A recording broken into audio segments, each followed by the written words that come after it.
This might be the most miserable W12 Touareg ever.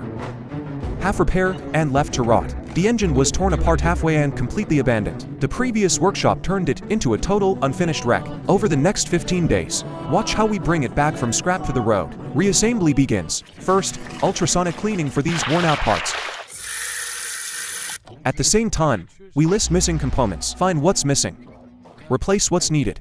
Step by step, engine assembly begins. Fix the engine first.